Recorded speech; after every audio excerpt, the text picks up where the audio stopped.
Assalamualaikum warahmatullahi wabarakatuh. Pemirsa sekalian, apa kabarnya? Dalam kesempatan kali ini saya ingin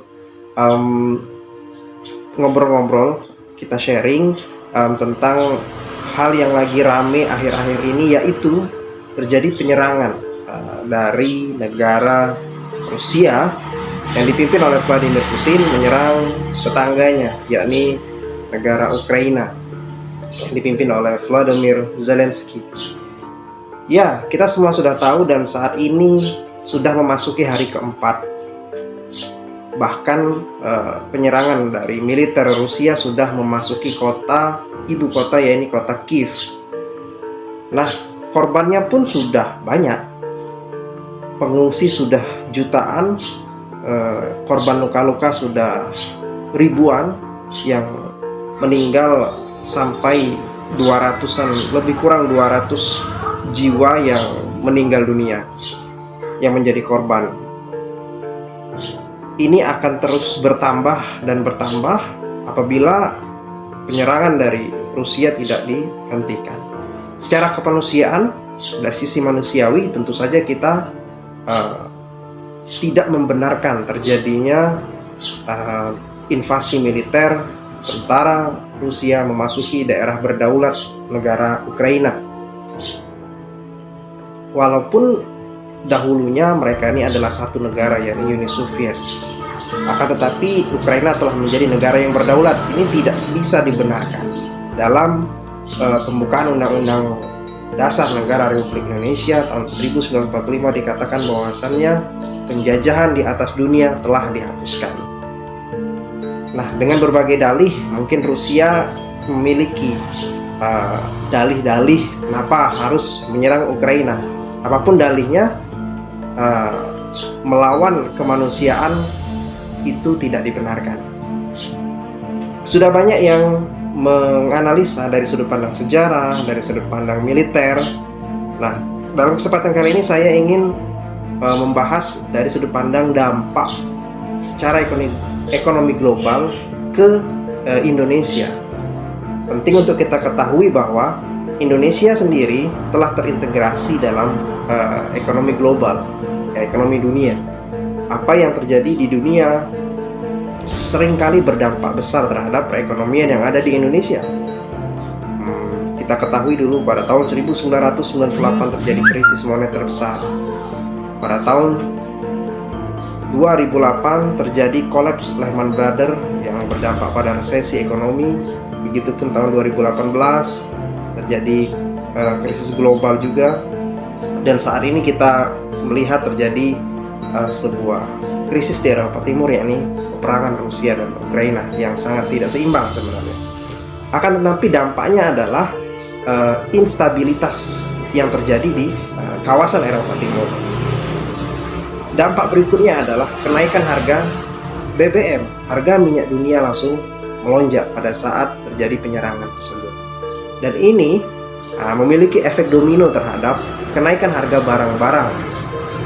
Dan di Indonesia, terutama kita yang berada di masyarakat bawah, kenaikan harga barang, kenaikan harga BBM, wah, ini merupakan problem yang tidak kecil. Dampaknya sangat multidimensi. Ya, hampir setiap yang kita konsumsi sehari-hari, konsumsi domestik kita sangat terguncang apabila terjadi kenaikan harga BBM dan kenaikan harga sembako. Apalagi nanti kita sedang mendekati bulan Ramadan dan Hari Raya Idul Fitri. Secara teori kita akan mengkhawatirkan terjadinya inflasi, bahkan double inflasi ganda. Yang tadinya dikarenakan akan terjadinya inflasi, kenaikan harga-harga dikarenakan menyambut bulan Ramadan atau Hari Raya Idul Fitri, saat ini terjadi krisis ekonomi global yang menambah semakin dalam terjadinya inflasi di pasar kita. Nah, selain naikkan harga barang yang akan kita hadapi, naikkan harga BBM juga. Apalagi saat ini masih adanya krisis pandemi yang belum berakhir tentu juga akan membuat ketidakstabilan pasar dalam merespon hal-hal yang semacam ini. Nah, selanjutnya yang terjadi apa? Dengan terjadinya perang antara Rusia dan Ukraina ini, ketidakstabilan ekonomi ini merembet ke negara-negara kawasan-kawasan lainnya, sehingga banyak negara-negara yang beririsan secara teritorial di Eropa, di Asia Tengah, di Timur Tengah, di Semenanjung Arab itu berpikir ulang untuk melakukan perdagangan internasional. Misalkan juga mereka berpikir ulang untuk mengimpor barang-barang komoditas dari negara Indonesia.